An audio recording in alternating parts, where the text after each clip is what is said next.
Hello and welcome to another Music and Meaning program through the Baltimore Hebrew Congregation, a concert series made possible with a generous donation from the Peggy and Yale Gordon Foundation. My name is Dan Weiser and I am the artistic director and founder of AmiciMusic. We run this series here and do concerts all over Baltimore, including in my home right here in the Guilford area. And today we welcome you via live stream into our home. I have two pianos here. One is on loan from a professor at Johns Hopkins. I thank Erica Schoenberger for that. And we are excited to do this very fun two-piano program we're calling Two Piano Variations.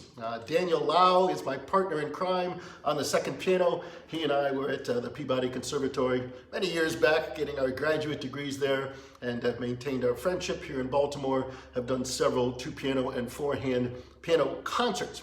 And this is a really fun program. I'm really excited about it. All the pieces, all four pieces, are theme and variations. We have a piece by Busoni, which is a variations on a theme by Mozart. Then we have a piece by Saint-Saens, variations on a theme by Beethoven. Then we have Robert Schumann doing a variations on his own theme. And we finish with an epic piece by Johannes Brahms, variations on a theme by Haydn, although we know now, or we think now, that actually it's not a theme by Haydn, but that's still what the title is. The theme of variations is, of course, one of the oldest kind of forms that we have in music. You play a tune and then you change it around a little bit. It's sort of the simplest thing to do. It has this combination of both repetition and variety. As the great American poet said, repetition makes us feel secure and variation makes us feel free. So it's that combination of something that's familiar and something that changes just a little bit that makes this all worthwhile. It's ongoing today. In fact, the young people today call this something different. When I told my twin girl teenagers what we were doing in this concert, they said, oh, it's a whole program of remixes. And that's really what happens in a lot of rap and pop music today. Somebody will take somebody else's piece and slightly alter it, putting in a few different things. This is a little more complicated what's happening in all of these pieces, but it's the same basic gist. Pierre Schaeffer, a writer about music, said, "The moment at which music reveals its true nature is contained in the ancient exercise of the theme with variations. The complete mystery of music is explained right there." Alan Watts, the great British philosopher, sees, of course, the theme and variations as something that occurs all through nature. He said, all forms of life and being are simply variations on a single theme. We are all, in fact, one being doing the same thing in as many different ways as possible. And my final favorite quote about variations came from the great John Lennon of the Beatles. He said, "There are only a few notes and then just variations on a theme." Sit back and relax. Our two piano variations. We hope you enjoy this wonderful program. The first piece on our program is a wonderful piece called the Duotino Conchatante by Ferruccio Busoni. And it is a piece based on the finale of Mozart's Piano Concerto in F major, K459. And this is a theme and variations that really sticks very close to the original. It's almost exactly Mozart with a few little extra things added on. But of course the Mozart is for a piano and orchestra, so one thing Busoni did was find a great way to write the second piano part, getting all the orchestra parts in and make this wonderful dialogue between the two pianos. Busoni was born in 1866, dies in 1924. His real name was Ferruccio Dante Michelangelo Benvenuto Busoni. So there were some good names in there, Dante and Michelangelo. He had a lot to live up to, and he did. He was a great child prodigy. He was actually born in the Tuscan town of Empoli, the only child of two professional musicians, a clarinetist and a pianist. They realized early on this kid was pretty impressive. He started playing the piano when he was 3 or 4, began composing when he was about 7 years old. Makes his public concert debut as a 7-year-old playing one of the Mozart sonatas as well as pieces by Schumann and Clementi. Then they started really promoting him everywhere. As he once said, "I never really had a childhood." When he's 10 years old, he actually attends the Vienna Conservatory, one of the youngest to ever attend. And then at the age of 15, in 1881, he was actually elected to the Accademia Filarmonica of Bologna, who the youngest person actually ever to receive that honor since Mozart himself had received it many years before. He was a good friend who met Johannes Brahms while he was studying.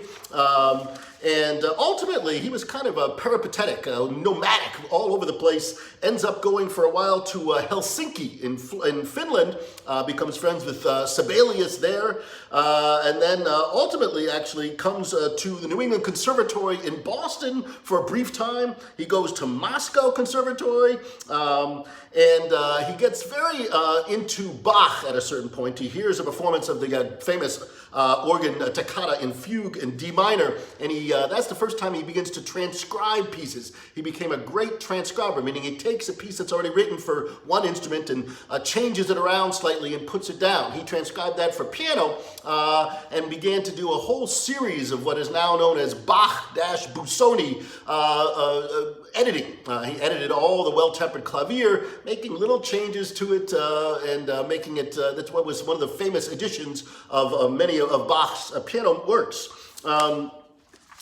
The pianist Alfred Brendel, one of the wonderful pianists, said that Busoni's playing signified the victory of reflection over bravura. Now, what that meant was that the great pianists of the 19th century, like Liszt, were all incredible virtuosos who would astound the audiences with their feats of technique. Busoni had amazing technique, but he was also very poetic in his playing. And Busoni had a wonderful quote. He said, "Music is so constituted that every context is a new context and should be treated as an exception. The solution of a problem once found cannot be reapplied to a different context. Our art is a theater of surprise and invention and of the seemingly unprepared. The spirit of music arises from the depths of our humanity and is returned to the high regions whence it has descended upon mankind." And he wrote a lot about music. He again once said, "The spirit of an artwork remains unchanged in value through changing years, but its form, manner of expression, and the conventions of the era when it was created are transient and age rapidly." So he wanted to sort of take this old great music, give it a slight modernist tinge, and give it a new life, a kind of new vitality. And as he said beautifully, "Music was born free, and to win freedom is its destiny." So he was moving away from this idea that we have to go right back to the page and try to study exactly what the composers wanted. He said, it doesn't matter exactly what they wrote, it's the spirit that we're trying to get at. He said, "Their art should be conceived as a beginning and not as an unsurpassable finality." And Busoni himself never felt like he quite achieved what he wanted to achieve in life. He once said, "I want to attain the unknown. What I already know is boundless, but I want to go even further. This final word still eludes me." But we hope you enjoy this very bubbly, effervescent take on Mozart's piano concerto, the Duotino Conchatante by Ferruccio Busoni.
Our next piece is a variation on a theme by the great Ludwig van Beethoven.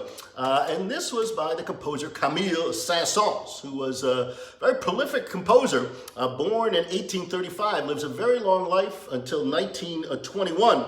He as well was an incredible prodigy, writing his first piece when he was 3 years old. This piece is actually at the Bibliothèque Nationale de France. He made his first public appearance when he was 5 years old, accompanying a Beethoven violin sonata. And Saint-Saens had a real affinity for Beethoven. In fact, when he was 10 years old, he gave a very big, famous public recital at the Salle Pleyel in Paris, one of the great concert halls, performing one of the Mozart piano concertos, K450, as well as other pieces. But what was famous about this concert, and this, the word spread all the way to America. People were talking about this young kid, Saint-Saens. For his encore, he offered to play any of Beethoven's 32 piano sonatas from memory. That's an impressive feat for anyone at any age. At age 10, it's unheard of. It's just amazing that he could do this. When he was 16, he wrote his first symphony, which is a very well-known Symphony No. 1 in E-flat major. When his fellow composer Hector Berlioz, who wrote the Symphonie Fantastique, heard this piece, he was so astounded, he said, "Saint-Saens knows everything, he just lacks inexperience." So he sort of burst his way onto the scene, maybe never lived up to this potential that everybody thought he had. He was a phenomenal organ player. In fact, did these weekly improvisations at the church that he worked at that stunned the Parisian public. Even amazing Liszt, who was the greatest pianist of the time. He becomes a professor of piano at the École Niedermeyer, actually taught Gabriel Fauré while he was there. He was kind of a Renaissance man. He wrote about geology, archaeology, mathematics, and botany, as well as music. Lots of kind of philosophical work, and was a member of the Astronomical Society of France. He was very instrumental in the beginning of the Société Nationale de Musique, which was an organization of French composers right after the Franco-Prussian War in 1870, which was a disaster for the French. And they decided they couldn't beat the Germans at war, but maybe they could start writing some better music. And up until this time, France was known mostly for its opera and its ballet. But at these concerts, that's when symphonies and chamber music were written. And Saint-Saens was very instrumental in getting that off the ground. He had kind of a sad personal life. When he was almost 40 years old, he finally got married to a young woman who was only 19 at the time. They had 2 sons, but sadly both died within a few weeks of each other in 1878. One from an illness, but the other fell out of a 4th-story window. And apparently Saint-Saens blamed his wife for this. I don't know the whole story, but when they went on vacation together soon after, he just disappeared and left her. They were never divorced, but they never got back together after that.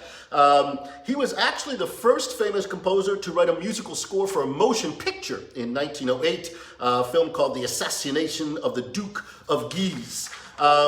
And even though he was kind of a radical in his early years, pushing the boundaries of music, he got very conservative by the end of his life, and he hated a lot of the modern music. Of course, remember, he lives into the 1920s.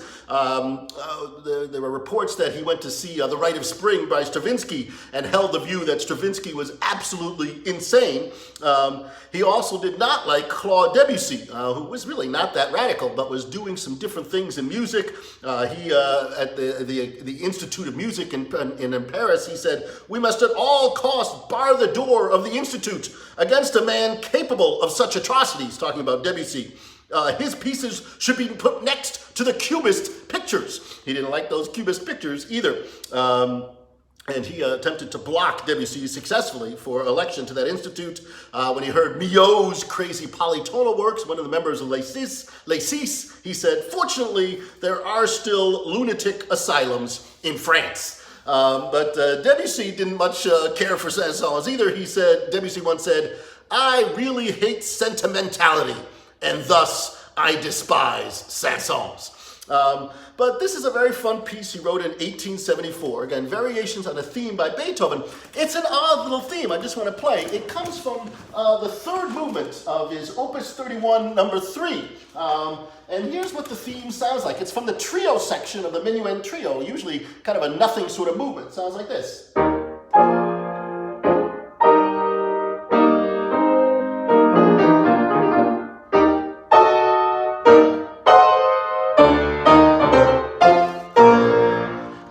Saint-Saens like the jumping around, but I mean, if you really wanted a good theme, all you need to go is the first movement of this theme has one of the most beautiful Beethoven themes.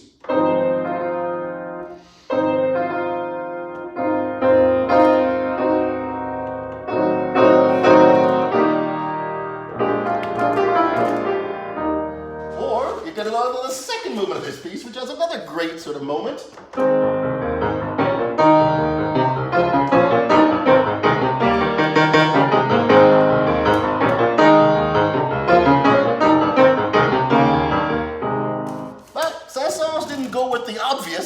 But chose that little quirky part of this trio in the third movement and goes on a masterful exploration. Really, he pushes the boundaries of how you can do arpeggios or these kind of rapid chords. And this wonderful dialogue. He really does a great job of having the two instruments equal and sharing the melody one to the other so that you're never quite sure which piano is playing it. Just brilliantly written. Please enjoy Camille Saint-Saens' Variations on a Theme by Beethoven.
We're now going to play a piece actually with a theme written by the guy who also does the variations. We've seen how Busoni took Mozart and Saint-Saens took a theme by Beethoven. But here Schumann takes his own theme and takes it on a really wonderful journey filled with very interesting rhythmical changes, good counterpoint so that he hides the theme at times, but it's very introspective, deeply felt, as most Schumann music is. I always describe Schumann as kind of the quintessential romantic composer from the 19th century.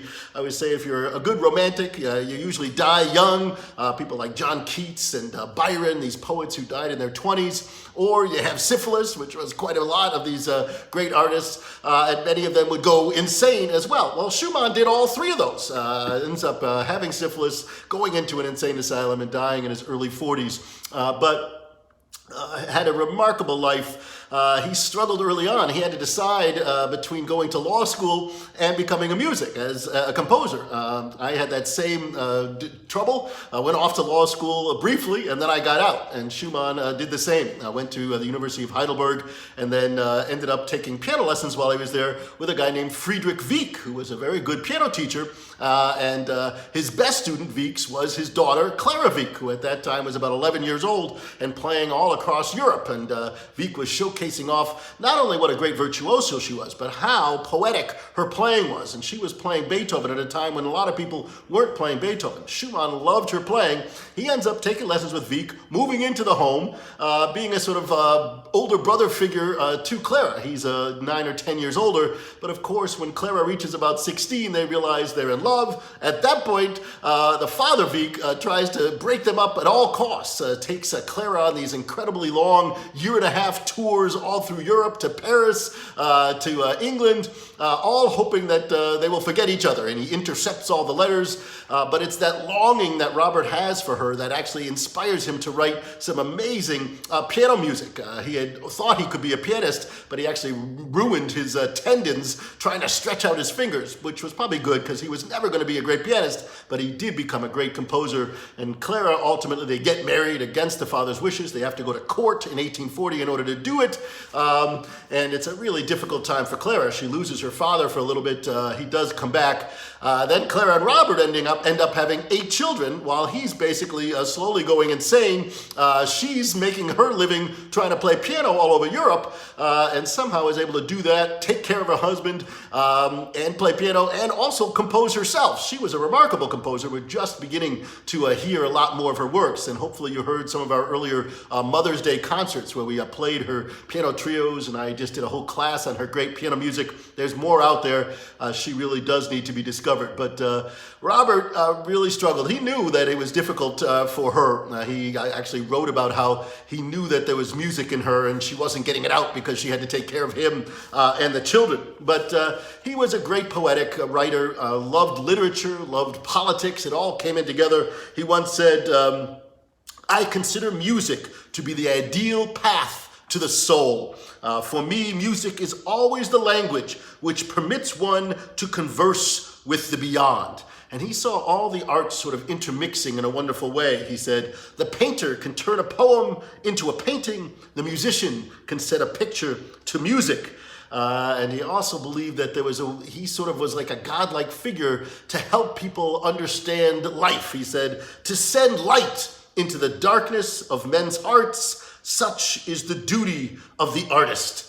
But he was always fearful of death from his early on. His father had died, his sister had died. He said, I should like to sing myself to death like a nightingale. And he knew that most of his music was a little bit too complex. People didn't understand it. When he died, most people didn't know of him as a composer. They knew of him as an odd writer about music. He was a great music critic and wrote very poetic, strange sort of criticisms. But he said, I should not like to be understood by everybody. And he was understood by very few. The one person who did understand him was his wife, and when he died, she devoted her life to playing his music. Also, somebody who understood him well was Johannes Brahms, who, as a young boy at 20, introduced himself to the Schumanns just a year before Robert tried to kill himself. We'll hear Brahms right after this. And Brahms, after that, worked with Clara to help publish and make sure that Robert's music was heard. And in fact, this piece that we're going to play, this Andante and Variations in B-flat, Opus 46, originally Robert wrote this in the year 1843, which was a year when he was writing all sorts of great chamber music. He had just finished writing his piano quartet and piano quintet. And he wrote this odd piece for 2 pianos, 2 French horns, and 2 cellos. And he wrote to his friend, he said, the mood of these is very elegiac. I think I must have been very melancholy when I wrote them. And he was often melancholy. He was probably manic depressive or bipolar as we look back on it now. But he did not think that this piece was good enough. And he decided to pull it out of his opuses. And he said, I don't want to even publish this. But actually his good friend Mendelssohn, who he started the Leipzig Conservatory with, persuaded him to publish a version of this, a somewhat shortened version, just for 2 pianos. And that's what we're going to play now. And I think it's a wonderful piece. Again, this beautiful dialogue of the instruments. One person states the theme, the other person responds. And it really has this duality about it. There's only 1 or 2 sort of very virtuosic moments, but it's really about the poetry of the deep feeling of this music. Now, after Schumann died, Brahms went back and found the original for the 2 pianos, 2 horns, and 2 cellos. He liked it and performed it publicly for the first time, and then he and Clara actually published this not until the 1890s. And that's the version that you probably hear it more, although you don't hear this piece in either version very much. We really like it. Here is the 2 piano Andante and Variations by Robert Schumann.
Our final piece of the program is one of my favorite pieces in the literature.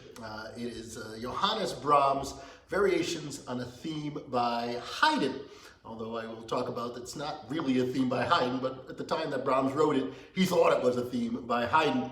This is better known in its orchestral arrangement, but it was actually the two-piano arrangement that came first. Brahms often sort of worked things out on two pianos, which can sound like an orchestra, so he could work out all the counterpoint and the different melodies going back and forth, and then he found ways to orchestrate that. And it works wonderfully on two pianos. Brahms, of course, as I mentioned, had come to the Schumann home when he was 20 years old and introduced himself with this pile of music that hadn't yet been published. And the Schumanns were amazed, and Robert Schumann actually wrote this beautiful review about Brahms, saying the Messiah basically has come, and that we all must bow down to the greatness of this young great composer of the future. This was, of course, a great review. Brahms hadn't yet published anything, but Schumann got his publishers to help Brahms. Brahms was always indebted to Robert, and unfortunately, Robert went into the insane asylum shortly afterwards after trying to kill himself. Brahms ended up moving in with Clara to help her out with the children. As I mentioned, there were 7 of them at the time. And an 8th one was born afterwards, and some have speculated that it could have been by Brahms' child, because it was actually born 9 months after he arrived in the home. And it could even be that Schumann wanted that to happen, knowing Schumann was just an interesting character, that he was not going to make it in this world, that he was not meant for it, and he saw Schumann as sort of his better self. We don't know the whole story, although if you look at pictures of this young kid, Ludwig, who was born, it looks a lot like Brahms, but that's another story. Anyways, Brahms went on to an incredible career. He and Clara were in love, but they decided it really could not be a relationship. Brahms never did get married, but he always wrote to Clara, and they really had a special bond, and probably should have been together. But he was a difficult person. He once at a party said the following, "If there is anyone here who I have not insulted, I beg your pardon." He was known to just be very ruthless in his criticism. When young students gave them his pieces, he would put red marks through all of them. He was always trying to pare things down, get rid of all the extra stuff, the virtuosic stuff that a lot of composers put in, the passages, the arpeggios, the scales. One of his great quotes, he said, "It's not hard to compose music, but what is fabulously hard is to leave the superfluous notes under the table." And this piece is a great example of that. As I mentioned, he got this theme actually from a friend of his whose name was Carl Pohl, who was a musicologist in 1870. And he shared with him this discovery of a piece that he had found that he thought was by Haydn. It was a piece for woodwind quintet that he had found in a library. I'm not sure why they thought it was Haydn. It may have been misattributed. Brahms apparently copied down the second movement, which it was labeled the St. Anthony Chorale. He loved this chorale, which you'll hear in the very beginning of this piece, this great epic theme. Then a couple of years later, he was in the Bavarian town of Tutzing for the summer of 1873, and he decided to write this set of variations on that tune, first again for 2 pianos, and then he later orchestrated it. Many have speculated that it actually wasn't Haydn who wrote this tune, but his pupil Ignaz Pleyel, but the attribution has never really been conclusively settled, and this St. Anthony Chorale would imply that it came from some pre-existing Lutheran hymn of some kind, but nobody even knows what that is. So it's just a great melody, as you'll hear, and Brahms enjoys what he can do with it. And Brahms really pushed the boundaries on this theme and variations, this idea of repeating something. It's often hard to hear the theme in what Brahms does to it. He plays so much with the rhythms and the different pianos that you're not even sure you're listening to the same theme, but it's all there if you study it. It's really the ultimate test of his imagination, that creating this impression of discovering these kind of hidden aspects of something, of a tune that seems so simple at first. So you'll hear a total of 8 variations. The first one has something that Brahms loved to do. There's 3 against 2, triplets and duplets as you're sort of changing around as meters. There's a kind of a gypsy variation that comes next. And then a whole series that sort of builds up in intensity, then pulls back, minor and major. The seventh one is the most beautiful, gentle theme. And then he gets, after 8 of them, he gets to the finale. And the finale is actually another kind of theme and variation, what we call a chaconne, in which he takes this simple bass line.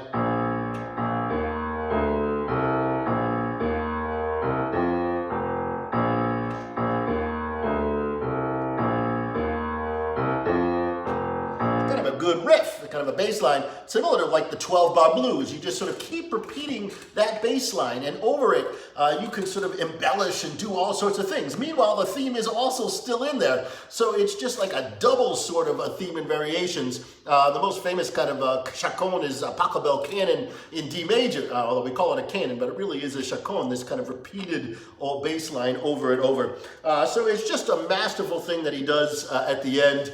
And it brings it to just a rousing conclusion. This is the Brahms Variations on a theme by Haydn. Hope you enjoy.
I hope you've enjoyed our Music and Meaning program, 2 piano variations. I want to thank Baltimore Hebrew Congregation and of course the Gordon Foundation for making this series possible. And we are really excited that our next one will be live. It will take place on August 28th. It's our Slichot, our third or maybe fourth annual Slichot concert that is done before the services for Slichot. And it comes very early this year, August 28th. It is always reflective music. I have the wonderful Borowski siblings, as well as a flautist, Navoa champion, who's going to join me. And this will be live in the sanctuary on the new piano that has just been donated, a great Steinway piano. Shirley Kaufman donated so generously to BHC. So hope you can join us for that program. Lots of wonderful music. We'll probably do some Mozart, Beethoven, Debussy, Fauré, very reflective, meditative music. And then more great concerts as well coming up in the future we will let you know about. Also with AmiciMusic, I will be teaching more live stream Zoom classes as well as having them in my home. And if you like the music of Brahms, we'll be doing Brahms in the fall. I earlier have done Mozart, Beethoven, and Schumann, so we've led our way to Brahms. So I hope you can check out AmiciMusic.org. That's AmiciMusic.org to find out about all of our upcoming programs. We do lots of programs right here in my home. So when we're not at the synagogue, we hope you can join us here and in other places. Again, have a wonderful finish to your summer, and thank you for being a part of our Music and Meaning series.